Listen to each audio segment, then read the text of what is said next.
Napahiya na lang ang Chiba Jets sa slam dunk ni Kai Sotto sa first half ng game, kasamang depensa. Pero another slam dunk na naman sana magagawa ni Kai Sotto dito, pero matinding depensa ng Chiba Jets. Talagang nablock si Kai Sotto, muntik pang mapasama ang pagkakabagsak.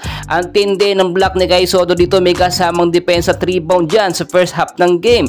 Pero ito yung matindi, ang ganda ng pasa ni Yuki Kawamura kay Kai Sotto, kaya nakakuha ng easy point si Kai.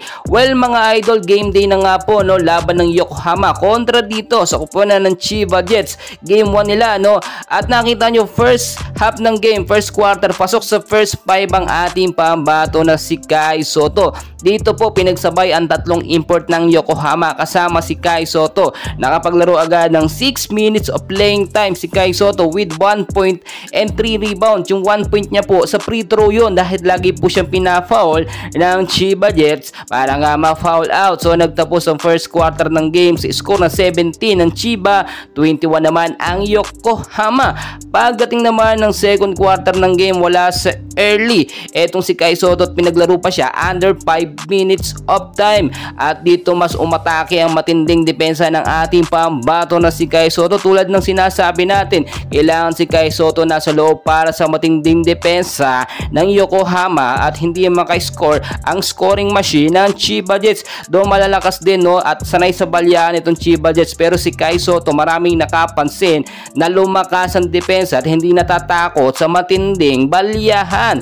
So dito po, no, sa second quarter ng game, nakapagtala na po agad ang ating pambato ng 7 points with 6 rebounds, 11 minutes of playing time. First half pa lamang po yan. So pagdating naman ng second half, third and fourth quarter ng game, dito mas tumindi pa ang depensa ng Yokohama dahil naghahabol nga po dito ang Chiba Jets. So nakita natin less appearance na dito si Kai Sotto dahil nabigyan na siya ng sapat na playing time dito nga po sa first half ng game. Pero syempre dapat may Kai Sotto pa rin para sa matinding depensa ng Yokohama at hindi nga po makahabol etong kupunan ng Chiba Jets. Ngayon napapahiya ang mga bashers dahil nakikita nila day by day sa mga laban ni Kai Sotto ay nag-i-improve siya at pinapakita niya kung anong meron siya, no. Nagbo-boom na ngayon at nagbubunga na ang resulta ng paghihirap ni Kai Sotto. Maraming nakapansin na hindi ganun kagaling ang shooting skills ni Kai Sotto. Pinagsasabihan po kasi niya ang kanyang pag-gym at pagpa-practice, kaya nawawala sa kondisyon